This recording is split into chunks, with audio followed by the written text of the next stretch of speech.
sueldo mínimo subió a 500.000 pesos el 1 de julio. También con ello deberían subir las pensiones. Hay algunas que subieron, otras que no. ¿Por qué unas sí y otras no? Todas esas respuestas las tiene nuestra abogada Lía Rojas, que ya está con nuestro Hugo y nuestra Elo para hablar de este importante tema del sueldo mínimo. Así es, ya está con nosotros Lía Rojas, abogada. ¿Cómo estás, Lía? Bienvenida. Bien, usted, chiquillo. No, gracias. Subió el 1 de julio, como bien decía Pablo, el sueldo mínimo. Y la pregunta de cajón es, ¿tenemos que exigir que suba la pensión alimenticia si está establecida por el sueldo mínimo? La respuesta es sí, pero depende, porque hoy día las pensiones de alimentos tienen una serie de reajustes con la nueva ley del Registro Nacional de Deudores de Pensiones de Alimentos. A ver. ¿Qué pasó con esta ley? Explícanos. Bueno, es un poco enredado, porque en realidad cuando yo pido una pensión de alimentos, el tribunal me va a fijar primero esa pensión en un ingreso mínimo, es decir, el mínimo que me va a dar por hijo va a ser el 40% de un ingreso mínimo. Por lo tanto, el ingreso mínimo hoy día está en 500.000 pesos. ¿Ya? Por lo tanto, me va a dar el 40% de esos 500.000 pesos, que son casi 200.000 pesos. ¿Ya? Y si es que yo tengo más de un hijo, me va a dar el 30% por cada uno, es decir, 150.000 pesos por cada uno. Eso siempre y cuando partamos del supuesto de que a la persona que yo estoy demandando tiene el sueldo mínimo o yo no manejo ningún antecedente de esa persona, el tribunal me va a fijar como mínimo esto, porque podría ser más. ¿Ya? Pero esto es lo que la ley fija como mínimo. Entonces, si se reajusta el sueldo mínimo, claramente estos mínimos que establece la ley van a subir. ¿Ya? ¿Eso es de manera automática? O sea, el deudor o el pagador de la pensión alimenticia debería inmediatamente, en consideración a lo que estamos hablando, ir y transferir esas cantidades aumentadas. Eso depende, porque si estamos ante una demanda nueva, es decir, yo interpuse la demanda y el tribunal me va a fijar este monto provisorio en el ingreso mínimo, ¿ya? Por lo tanto, yo me voy a asegurar que mientras se fija mi pensión definitiva, mi pensión provisoria va a estar fijada en este ingreso mínimo remuneracional. ¿Qué es lo que pasa? Es que antes de la entrada en vigencia de la ley del Registro Nacional de Deudores de Pensiones de Alimentos, todas las pensiones se fijaban en ingreso mínimo. Por lo tanto, mi pensión podía estar fijada, por ejemplo, en la mitad de un ingreso mínimo, en un ingreso mínimo completo o en un porcentaje del ingreso mínimo. Entonces, cada vez que este ingreso mínimo se reajusta o se reajustaba, por consecuencia, se reajusta la pensión, por lo tanto, ese deudor tiene que ir y sacar el cálculo y pagar la pensión. Perfecto. ¿Ya? Pero ¿qué es lo que pasa ahora? Que con la nueva ley lo que dijeron los tribunales es que ahora estas pensiones no se van a regir por el ingreso mínimo, sino que se van a reajustar de acuerdo a la variación de la UTM. ¿Eso es para las nuevas demandas? ¿O Fíjate se que no. todas las otras? Fíjate que no, y ahí está el punto en donde yo digo que es medio enredado, porque en realidad todas las pensiones nuevas que se fijan de manera definitiva, ya estamos hablando que cuando yo interpongo la demanda, el tribunal me fija un mínimo en un porcentaje de ingreso mínimo de manera provisoria. Pero ya cuando tengo mi pensión definitiva, el tribunal, de ahora en adelante, me la tiene que fijar en UTM. Por lo tanto, ya ahí si el ingreso mínimo en el futuro varía o no, mi unidad de reajuste va a ser otra. Y además, todas las pensiones que estaban fijadas antes en ingreso mínimo, la persona, digamos, la mamá en realidad, porque estamos hablando que en Chile el 98% de las pensiones de alimentos están fijadas en favor de mujeres, puede al tribunal pedirle que ese ingreso mínimo se convierta en UTM. Por lo tanto, todas las personas que pidieron la conversión a la UTM, ya varíe o no varíe el ingreso mínimo, no se va a ver reflejado. Sí, aquellas pensiones de alimentos que aún están fijadas en ingreso mínimo y que no se ha pedido la unidad de conversión. Oye, pero la UTM va variando mes a mes. Va variando mes a mes. Pero eso quiere decir entonces que el depósito de pensión alimenticia va a ir variando mes a mes. Claro, y ahora es así, es por UTM y fíjate que ahí es más conveniente. El deudor es el que tiene que ir sacando el cálculo cuánto va variando o no. La verdad es que eso es bien relativo, porque si el ingreso mínimo sube mucho, en realidad a ti te conviene que tu pensión esté fijada en ingreso mínimo, porque va a variar más. Pero antiguamente el ingreso mínimo siempre variaba o subía 10.000 o 15.000 pesos. Nunca habíamos estado en presencia de un ingreso mínimo de 500.000 como estamos hoy día. ¿Ya? Pero por eso aquí hay que distinguir entre las pensiones que ya se fijaron antiguamente, las pensiones nuevas, las pensiones provisorias, porque hay toda una unidad de reajuste y esto tiene un porqué, ¿ya? El porqué es porque antes era la persona, digamos, la mamá que tenía la pensión de alimentos tenía que ir al tribunal y pedir una liquidación de la pensión de alimentos para que se sacara el cálculo de la deuda. Sí. Pero hoy día la nueva ley dice no, es obligación del tribunal sacar un cálculo cada cierto tiempo para ver si se deben o no se deben pensiones de alimentos a modo de traspasar esta obligación a los tribunales, porque vimos con los retiros del 10% que el sistema era muy ineficiente y que en realidad, pese a que existían grandes deudas de pensiones de alimentos, era difícil para las personas cobrarlo. Entonces le traspasó esta obligación al tribunal y el tribunal, con este cálculo de las UTM, hace liquidaciones de pensiones de alimentos y cada cierto tiempo tiene la obligación de sacarlas automáticamente. Nuestras ahoritas también tienen preguntas y las queremos resolver contigo, querida Día. Dice: soy Carla de San Vicente y mi ex me paga la pensión de alimentos por retención de sueldo en su empresa, pero todavía no sube la pensión. ¿Qué debo hacer? Gracias por hablar de esto, porque un abogado es muy caro. Claro, bueno, ahí es bien importante saber cómo está fijada la pensión de Carla. Si está fijada en un ingreso mínimo, porque fíjate que antes también algunas pensiones se fijaban con reajustes, por ejemplo, por el IPC. Sí. Entonces teníamos pensiones por reajustes de IPC, después se dijo que era obligación en porcentaje de ingreso mínimo, y hoy día tenemos que ya todas las pensiones de alimentos nuevas que se fijen van a ser en UTM. Por lo tanto, ella tiene que ver si su pensión está fijada en ingreso mínimo o si ella pidió la conversión a la UTM, y ahí lo que ella tiene que hacer es que tiene que presentar un escrito al tribunal si es que esa pensión tuvo reajuste, para que el empleador le retenga la pensión reajustada, porque puede ser que ese empleador quizás no está sacando bien los cálculos, pero esto es muy fácil de hacer, porque a través de la opción trámite fácil en la oficina judicial virtual se puede hacer con clave única. Existe un formulario. Existe un formulario que se llama retención del empleador. Entonces ahí ella que seleccione retención del empleador en la opción trámite fácil y ahí explique y diga que quiere que el empleador le pague la pensión reajustada. Y ahí el tribunal se encargará de ver cuál es la unidad de reajuste de ella. Si era en ingreso mínimo o si es en UTM, ahí el tribunal le va a responder. Lian, ¿y qué ocurre con los padres que deben esta pensión de alimentos y además quedan sin trabajo? ¿Qué ocurriría en ese caso? Mira, fíjate que con la nueva ley del Registro Nacional de Deudores de Pensiones de Alimentos se establecen una serie de restricciones para las personas que quedan sin trabajo. Por ejemplo, en el caso de que una persona queda sin trabajo y le pagan el finiquito, es obligación del notario ver si esta persona está en el Registro Nacional de Deudores de Pensiones de Alimentos para retenerle un porcentaje y pagarlo a la pensión de alimentos. Que sería como automático. Pero solo si es que presenta alguna deuda. Solo si es que está en el Registro Nacional de Deudores de Pensiones de Alimentos, ¿ya?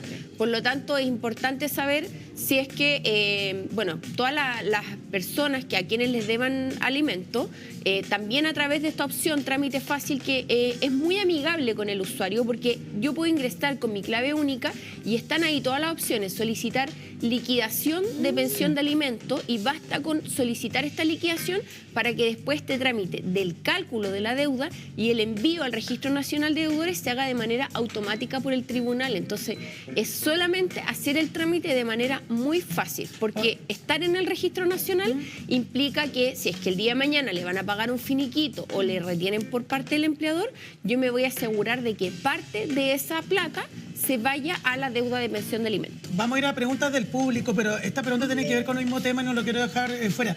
En el Registro Nacional de Deudores de Pensiones de Alimentos, ¿está toda aquella persona que está pagando una pensión o están las personas que deben parte de esa pensión? No, está en el Registro Nacional de Deudores de Pensión de Alimentos, están los que deben pensión de alimentos. Entonces, en relación a lo mismo, y tomando la pregunta que hacía la Elo, hay un papá, una persona que está pagando pensión de alimentos que queda sin trabajo, pero recibe una indemnización importante. Estaba al día en el pago de su pensión. No hay problema, no existe, no está en este Registro Nacional de Deudores. Más se sabe que recibió una indemnización importante. ¿Cómo yo me aseguro de que parte de esa indemnización pueda cubrir el pago de la pensión de los siguientes meses?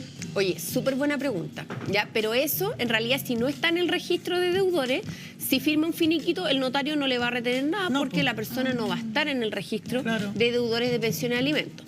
En cambio, si es que la persona tiene retención de la pensión de alimentos por medio del empleador, es decir, el empleador ya fue informado de que mes a mes tiene que retener parte del sueldo para pagar la pensión, la ley lo que establece es que ese empleador debe asegurar con esas indemnizaciones que paga el trabajador parte de estas pensiones de alimentos. ¿Cuántos? ¿Cuántos meses? Son 3 meses que tiene que asegurar. Mira, no sabía. Sí. O sea, de la indemnización se retienen 3 meses de pensiones alimenticias que, aún cuando la persona ha sido desvinculada, se van a seguir pagando al Claro, pero eso beneficiario. siempre y cuando la pensión esté decretada por retención del empleador. Del empleador. ¿Ya? Ahora, ojo que también si hay una persona que tiene empleador, yo puedo pedir la retención por medio del empleador también a través de la opción trámite fácil. Perfecto. Pregunta del público dice así. Abogada, mi pensión es por UTM, pero es de 140.000 pesos. Yo quiero que sea mínimo 200, como es ahora. ¿Qué puedo hacer? ¿Necesito un abogado para el trámite? Léame, por favor. Ella seguramente llegó a los 140.000 por un acuerdo, ¿no? Seguramente. Sí. Bueno, ahí Porque en sería realidad imposible que estipulara un tribunal ese monto. lo que pasa es que puede ser que su pensión sea muy antigua y en su momento ella estipuló menos del ingreso mínimo, menos porcentaje, como dices tú, que ella llegó a esa pensión por medio de un acuerdo, porque de lo contrario tenemos que la ley no establece mínimo y el mínimo, si es que ella tiene más de un hijo, serían 150.000 y si es que tiene un solo hijo, serían 200.000 pesos. Entonces, como aquí ya hay una pensión que está fijada, en el derecho las cosas se hacen de la misma manera siempre. Por lo tanto, si es que yo tuve que ir a un juicio o a una mediación para fijar la pensión de alimentos, si ahora la quiero aumentar, tengo que hacer el mismo proceso, es decir, todo de nuevo. Por lo tanto, ella tendría que ir a un juicio, pero nuestra ley establece que antes de ir a un juicio yo tengo que ir a una mediación.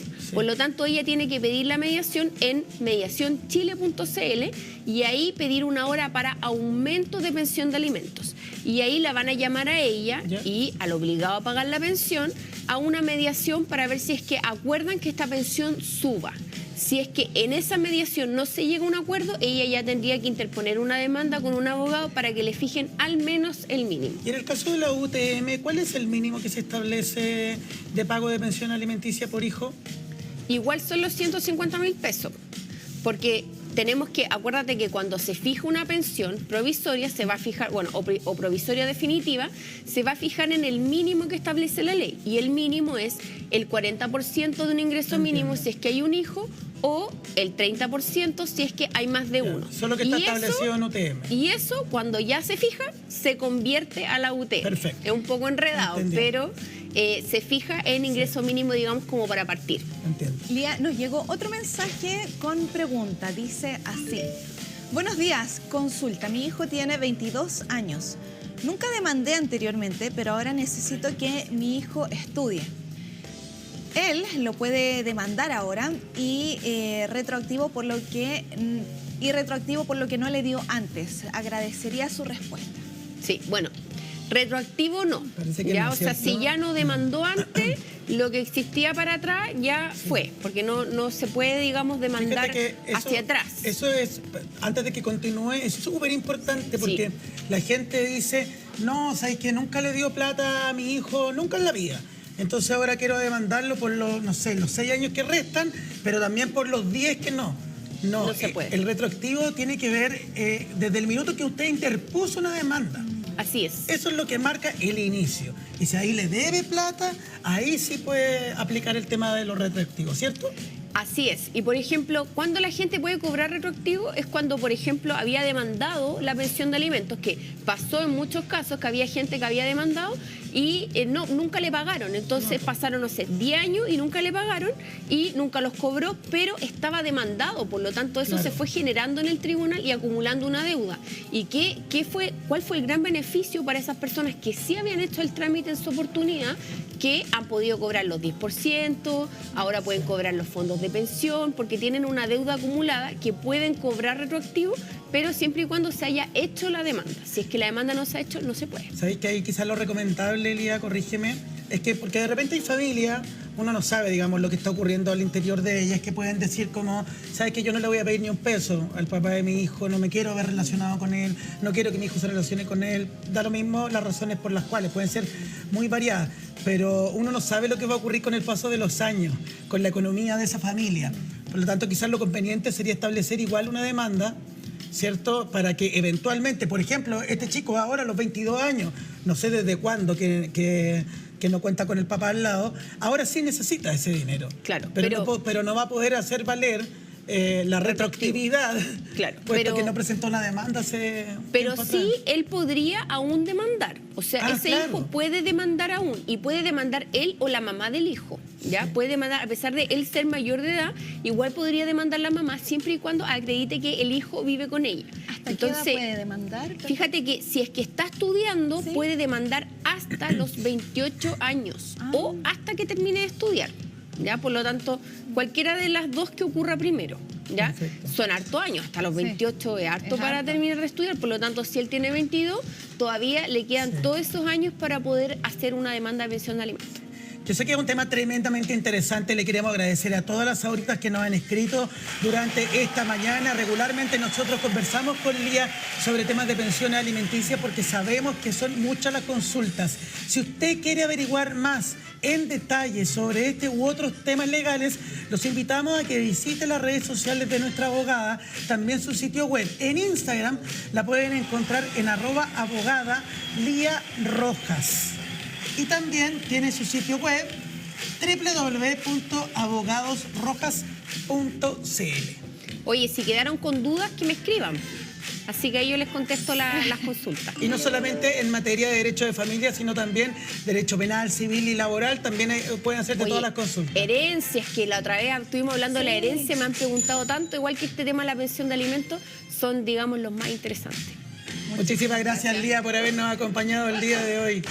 Que tenga un muy buen día. Y nosotros continuamos ahora en la cocina con Pablo.